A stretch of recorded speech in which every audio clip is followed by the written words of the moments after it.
And 3, 2, 1. So we are live. Enjoying this beautiful California sun this morning. It's sunny and blue out today. Oh, A little windy, a little breezy. sunny and blue. Yeah, I blue don't sky. like. Well, here it's not like that at all. Yeah, I talking don't about like it. It's rainy and cold here. it's still raining there. I heard it's been raining all weekend. Yeah. Oh. Uh-oh. Uh-oh. Uh-oh. You're here in the background. What's I that? had to mute it. Uh, I don't like how it arranges the video, but it is what it is. All right. So we got trying to make sure. Okay, I see comments. Okay. I was trying to make sure this whole thing works. So we're doing something a little bit different today. Tommy's in California, the great state of California, enjoying the sunshine, and we're using technology we haven't used in a little while. So I wanted to make sure it was live and we were actually seeing people. So I do see people coming in now. So if you Well, guys have that's questions, go ahead and post them. What's yeah. that? What a game! What a game yesterday, huh? Uh, well, first of all, let's talk about. Can we take a step back and just mention we didn't record last week? Can we just talk about like maybe for a minute why we didn't record last week? Because I had a lot of people that asked us. Yeah. Well, last week, as the game was progressing and the game was going the way it was going, I sent you a text message and say, hey, do you want to postpone not recording this week? And because I didn't want the feed to be all negative. Because just sensing the game to where it was going, there wasn't really much positive that you can bring out of that game. And so instead of doing a show where it's going to be all negative, I felt it was in the best interest of the show, the best interest of my comments and your comments, not to do the show, which I was right because you know a lot of people last week weren't happy, and I watched the games with some people, friends, and when you turn the TV off or change the channel after halftime, there's nothing positive to say about that. And so that was the reason why I asked you let's not record this week because I didn't want to be negative, and I want to try to get some thoughts together and just see how they respond. And so that was basically the gist of not doing a show last week. Yeah, there was a lot of people that made comments and asked questions, and about why we didn't, and people ask in the Facebook feed, is there going to be a show? And I didn't know. I didn't respond. I usually try to respond. I didn't respond because I really didn't even know what to say. Because at the end of the day, we're both fans. I mean, I've Right. always been a fan, but you've been a player, you've been an alumni, but you're a fan But as well. And you said that. I'm a fan now. I'm an alumni, but I'm more of a fan now. And so I get myself caught up in the talking like most fans. But I have to be, I'm learning to be more careful about some of the things I say, simply because I am an alumni of the university. And some people do take my words too Yeah. serious or they don't like the way I criticize. That's what they call maturing in my older age. And just last week, I didn't think there was anything positive to say about the outcome of that game and the way the team Yeah. played, the way the team was coached. It was just it wasn't anything to talk about. Yeah. I completely agree. But due to peer pressure, and we've had a little bit of time to collect thoughts, here we are today. Yeah, Back but our to fans kept our fans kept calling for us. Do the show. We'll do a show. We like how real you guys are. And that's the one thing when I do something, I'm gonna be real with you. And yeah. whether you like it or not, and that's your decision to make. But you're gonna get my honest opinion on where I see things and how I feel things going, how I feel the game went, and we're gonna move forward. Well, you want to answer some questions, or do you want Yeah. to, answer questions? I don't know where you want to go with this. You want to answer questions, or do you want to? Do you have thoughts you want to share about the game or about what you've seen the last couple of weeks, Well, or I, just well, this game? I thought that being a former coach, not a very good coach, and I'll be the first one to say that. But understanding the game of football, understanding college football, there's several questions that you ask yourself as a coach or as a fan. One, do we have a really good team or don't we have a good team? Two, after 2 weeks, after 3 weeks, after 4 weeks, is this team better?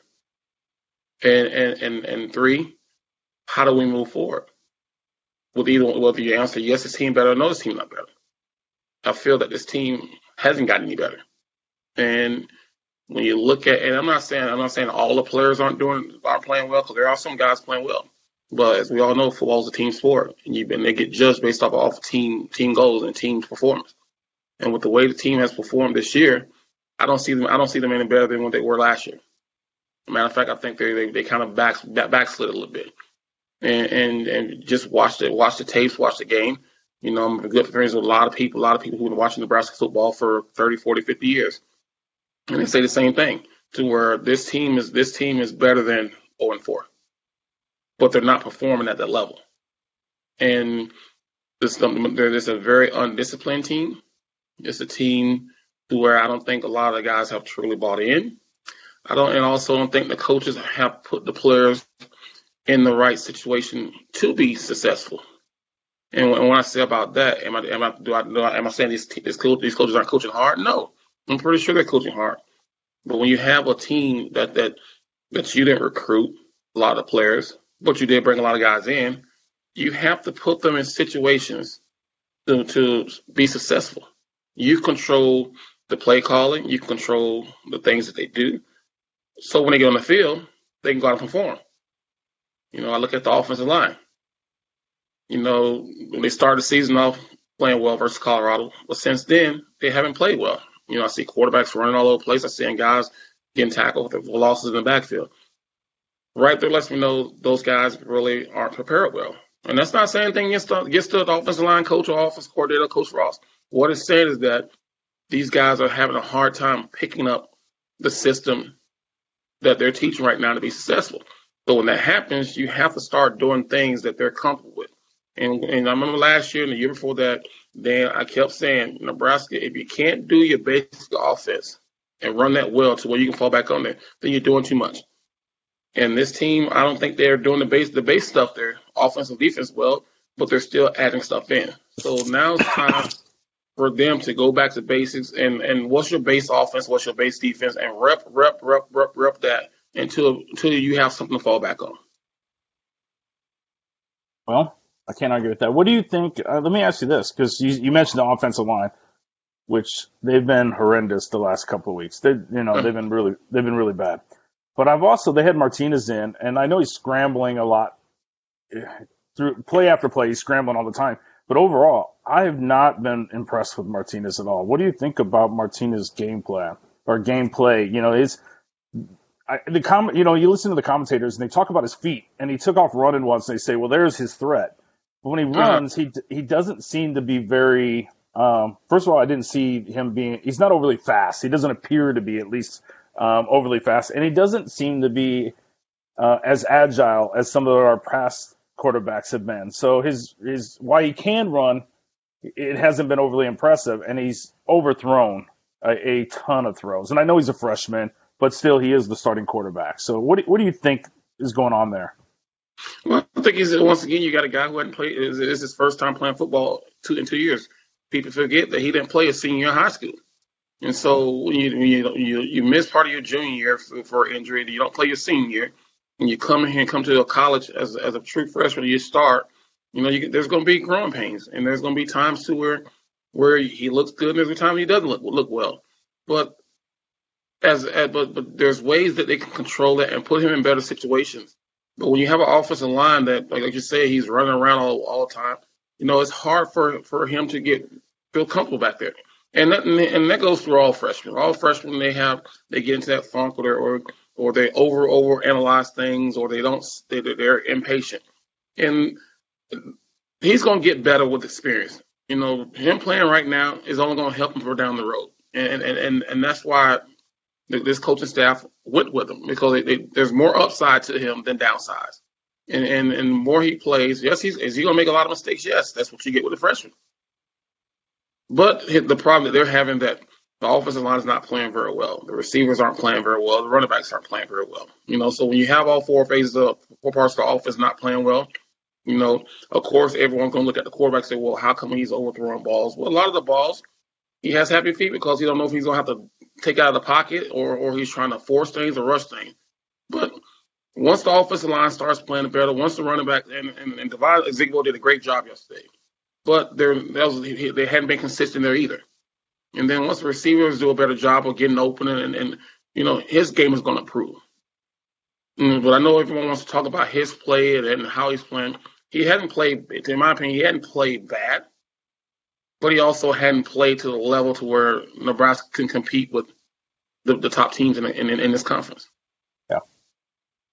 Yeah, I mean, looking at his stats, I mean, he still had 323 yards passing, but Zigbo really, you mentioned Zigbo really was the shining moment yesterday. If you wanted to walk away with something really positive, I'm assuming he's the guy you would talk about. 17 carries for 170 yards. So that's pretty impressive. We haven't seen that in a long time. No, and I 10 yards a carry. And I thought they could have used him more. Simply because it could have took some of the pressure off of the passing game. Because if you notice, every time Nebraska went back to pass the ball, through the ball, they blitzed. Because they understood that the offensive line can't pick up these blitzes. So the way you offset blitzes is you run the ball. You run a power run again to slow him down. And when he had his opportunity to run the ball, he ran it well. And over 10 yards a carry. Yeah, that just don't happen every day. You don't see a lot of guys doing that in a game. You very rarely see a guy rush for over 10 yards a game, especially on 17 carries. Yeah. All right, let's see what some of the let me go over here. Let me see what some of the comments say. So let's see. Jamie said this is embarrassing. Doesn't feel like Nebraska football. One of the things I noticed that really hit me yesterday when I was watching, they showed I was watching the Rutgers game actually, and at the end of that game they showed the conference lineup or the conference rankings, and Nebraska in the West was dead last. And I never thought I'd see the day where Nebraska would be dead last in the conference. So it was, I don't know if embarrassing is, I'm kind of, personally, it's beyond embarrassing now. I just feel kind of, there's almost like an empathy. It's almost like watching somebody die, right? Where somebody's going through the motions and cancer set in or something. And I just like, it's just becoming more depressing and sad to watch. But when what's bothering me more, this is not Nebraska football. This is not Nebraska football. You tell me over the last 15, 20 years, when has it been Nebraska football? So just don't bring it up. It's not Nebraska football now, because it really hasn't been Nebraska football for many years now. That's why they brought in Scott Frost and his staff to try to get back to Nebraska football. And we all knew that it was going to be growing pains. And it has to hit rock bottom before you can start building something up. You have to build a strong foundation. And hopefully that's what they're doing down there. But I'll tell everybody else that I wasn't one of the guys who jumped on the bandwagon and said, oh, this is going to be a great hire. He's going to get things turned around, and we're going to win 11 games, we're going to win 10 games, stuff like that. No, because I understand coaching. There's a reason why he's here. There's a reason why they hired him. If Nebraska was playing football well, he wouldn't be here, because the last staff will still be here. So I'm being patient from a former football player at Nebraska, but it's tough to watch. It really is. And when you have your friends who call and heckle you about what's going on in Lincoln, it's tough for me to stomach. But I also get it. I also understand that when you bring in a new coach, you got to give that guy time to get his players in there. And when I say his players, guys that he recruited, because this team is his team. I'm tired of listening to people, and I got to get better at saying that, well, he didn't recruit these players, he didn't do this. No, this is his football team. This is his football program. So you got to coach them because they're your players now. They're not Mike Riley's. They're not Bo Pelini. They're not Bill Callahan. This is your team, so these are your players, and you got to coach them and put them in situations to be successful. And they're going to get it there. I fully believe they're going to get it there, but it's going to take a lot longer than I think most fans can handle or wait for. Yeah, I think you're right there. I think, although this year seems like people have been a little bit more patient than. I mean, we called for Mike Riley's head as a state like really quick. I mean, he didn't. Was it? Yeah, but let me ask. Well, go back. Did Nebraska fans call for Mike Riley's head the first year? Not the first year. Yeah. It's the first year, and then the second year, Mike Riley, I think he won 9 games. It wasn't the way I that think you're Nebraska right. wanted, but they won 9 games, but they got blown out in the games they lost. So I just think that the first year is kind of as they use in golf, a mulligan year. You're just trying to get the foundation. It's a reload. Yeah. But still, you still got to see improvement. And I don't see this team really improving much from week 1 to week 4. I actually see them going backwards. No, the pass defense. Yesterday probably the worst. I don't know, for me at least, the worst thing I've seen on the field, and I think it was Sherry talked about the secondary for Nebraska. It seemed like the pass rush and being able to just stop the pass in general is something we're really, really, really struggling with as a team. What's your thoughts with the pass rush, or just the passing, the defense in general? I guess it seemed like when I left that game yesterday, I thought, okay, it felt like to me that the run defense seemed to perform very well, like we were shutting down the run somewhat. Now that I look at the stats, that's not necessarily true. They still No, had like 170 yards rushing or something like that, right. 188 yards rushing. So they still were able to run on us, even though it seemed a little bit different to me during the game, but it did feel like they were able to pass at will on us. And Blough, their quarterback, seems to be a stud. But still, that's What? scary when Perdue is passing on us like that. It's scary to think about what the other upcoming teams are going to do. Right. I thought Nebraska defense made Purdue's offense look like they're one of the best offenses in the country. But when this is why it's hard for me to have to sometimes take a step back, because what I truly want to say, I'm not going to say, but I'm going to give you snippets of how I really feel about what's going on the defense side of the ball. It goes back to when you bring in a new defense coordinator, new defensive staff, and you implement in your system. You already know what your talent that you have over there. Why are you trying to put a round circle into a square hole, or vice versa? It goes back to the statement I made earlier. If you're not doing your base stuff well, to what you fall back on, then why try to do anything else? Okay. 2, you got to put the kids in situations to be successful. So, and what I mean by that, if you know that you're gonna get beat through the passing game, then you gotta help the defensive backs out. So you gotta give them, you got to find a way to get pressure on the quarterback. Something rushing 4 guys is not doing it. Rushing 5 guys is not doing it. So that's not the case. Then you got to rush 6 guys. What did Purdue do to Nebraska yesterday? They rushed 5 and 6 guys, blitz 5 and 6 guys, knowing that, hey, Nebraska really don't have they don't check the ball down. They try to run routes down the field. Well, what happened when Nebraska blitzed yesterday? They got rid of the football. They ran crossing routes and got rid of the football. So I think as a team defensively, we got to get back to basics. And people don't just look at when Nebraska had good games early. You got to look at the whole as the whole part. And right now, it's not going very well. Not going very well. No. In fact, you mentioned something about patience, and it's not going well. And Jeff, said, "What's the level of patience we should have with this team?" He says we're all obsessed. We're obsessed fan base, and typically we won't allow Scott or any other coach to have 20 years to win a big game. Yeah. Patience is a virtue that we got to be. The Nebraska fans and me as well got to be more patient.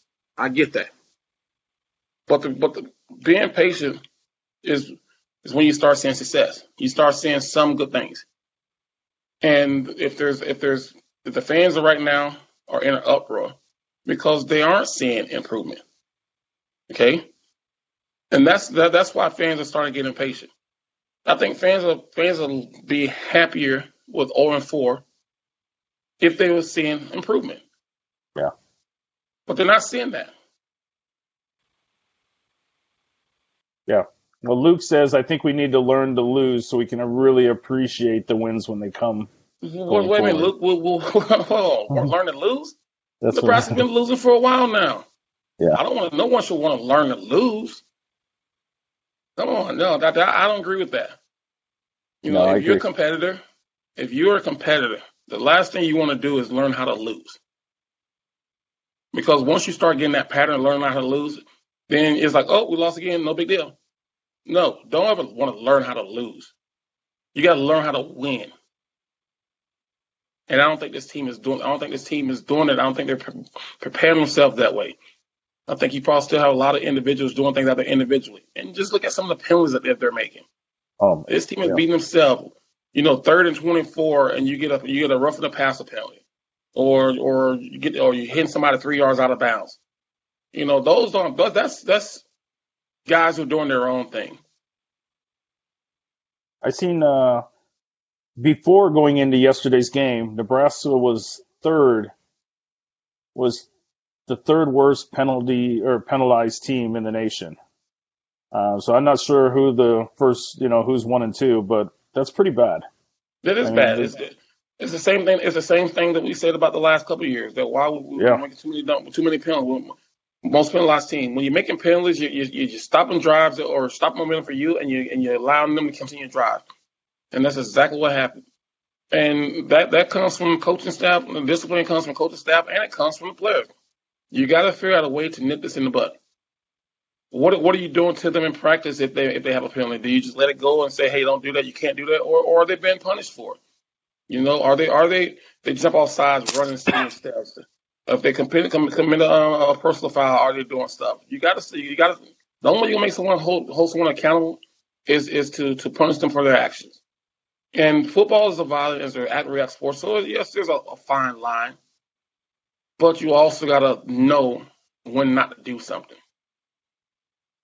yeah. Well, yesterday was the first time on a sideline where I seen during a game Scott Frost get pretty animated. He was pretty upset with some of the plays being made or some of the players in the bonehead mistakes. So I'm sure I can only imagine the fine line that he's walking right now, trying to motivate and discipline the team, and yet get the staff that he walked into on his game plan. And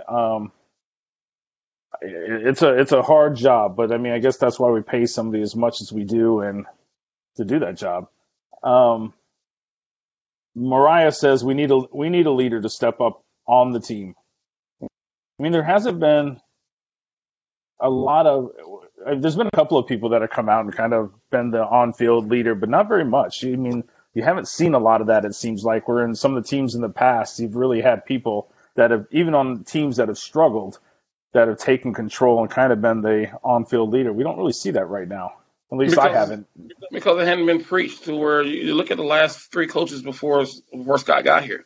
Those coaches want to control the other players. And so when you don't have a team where leaders are built from within over years of tradition and history who understand what it's supposed to be like in Nebraska, what you're playing for, who you're playing for, why do you have the facilities that you have, then it's tough. And so you can't have a coach who comes in here and say, okay, we're gonna turn this over to a team, not a team at the find leaders, because they truly don't have any leaders. Leaders are the ones that are groomed. So if you go back and look at the history of Nebraska football, all the leaders that all the captains that Nebraska had on the team were guys who put in their dues, the guys who guys respected on the team. Got a lot of guys who talk about this, talk about that, but they don't play that way. Okay, and I'm gonna go back to I can't remember the offensive line. Was it Farmer, who last couple weeks ago after they came out with this passionate speech about blah blah this and blah blah that. You know, great. Yeah. Got a million views, millions of views on Facebook and YouTube, and you had a lot of coaches commending him. But let me ask you this question: did he go out and back what he said up? Did he play the way he should have played? Okay, so it's one thing to talk about it, but you also got to go out and perform. And when you have guys who talk about it, but they don't go out and perform, then keep your mouth closed and do your job the best you can before you Yeah. try to call someone else out. That's a great point. Justin Thomas, a couple of people mentioned Barry. Yeah, Barry's come out and been somewhat a leader. He's come out and talked on the press, and he's kind of one of the guys that's gone out there and backed up a lot of what he said. He was. I don't know what he had But yesterday. but that's one guy. That's one Yeah, guy. but he makes mistakes too. He Yeah. plays hard. Don't get me wrong. I like the way his game has come from last year to this year, and I'll play with him any day. But he's making mistakes too. Just like one of the touchdown runs where I saw when they run, he overran the hole.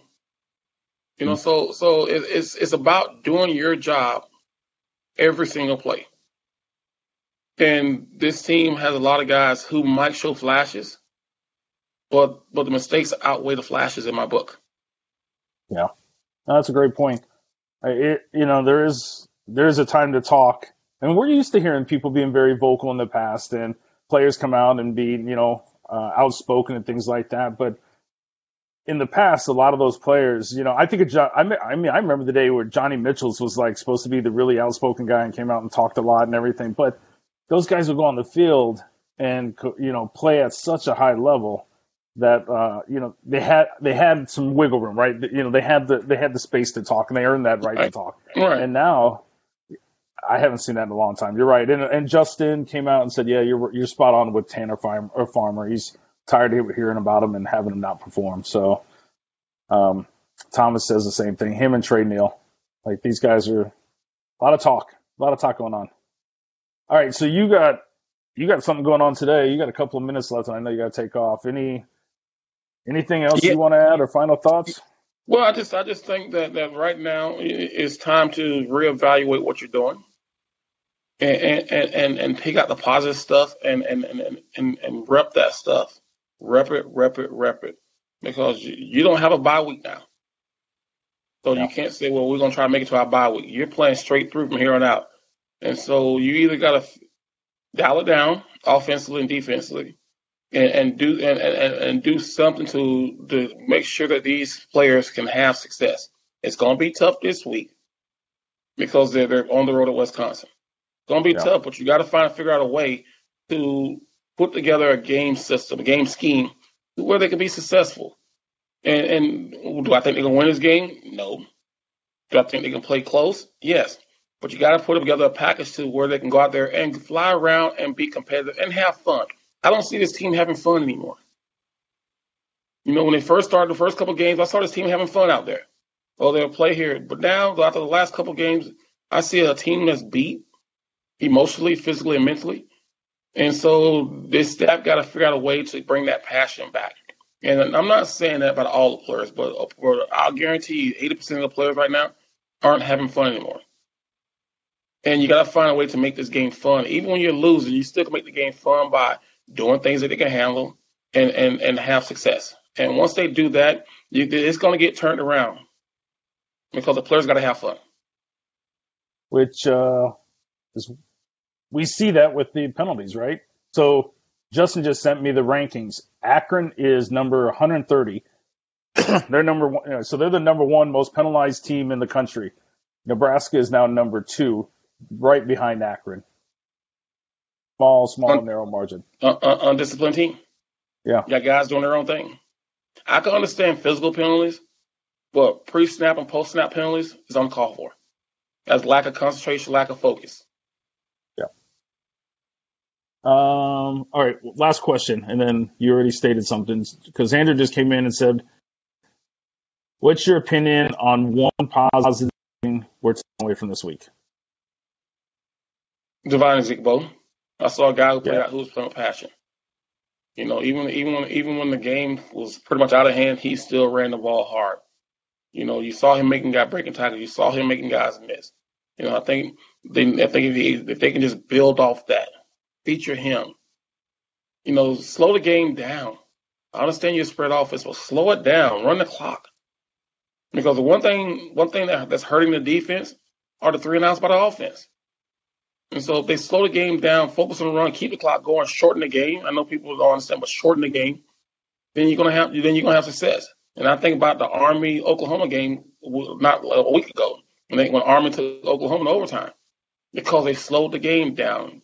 3 or 4 yards in cloud dust. You 3 plays, you get 3.5, 4 yards, get a first down. Keep the defense on the field. And that's what Nebraska needs to do right now because obviously the defense can't handle what's going on in the Big Ten right now. Well said. Are you back in town next week? Yes, I'm back in town next week. Yep, I actually get back about 11 o'clock tonight. So I'll be in town for a couple weeks, and then I head on my big family cruise with my mother, my parents, and my both siblings. So I think what is that, the 27th? We probably won't be doing a show because I'll be somewhere off in the Bahamas somewhere. Well, I'll be in. That's the can't remember who that is. I should know that game, but I'm down in Kansas City that week too for the Chiefs game. Okay, so So there's gonna be towards the end of October. We're not gonna do a show because I'm gonna be sipping on a cold beverage on a cruise ship going somewhere. enjoying the sun. That's right. But I just want to let Yeah, I everybody. need a I little gotta keep beach going time. because I got. But I just want to let everybody know, hey, just be patient. I know it's tough. It's tough for me too. But it's gonna. Once Nebraska start having success, then it's all gonna go up. All right. Well, hey, Thomas says, be careful. The hurricane will find you. Well, that's okay. My high school mascot was a hurricane, so I can handle it. Yeah. All right, man. So we will talk to you next week, and yeah, enjoy your California sun. All right. See you guys later. All right, we'll see you. Okay.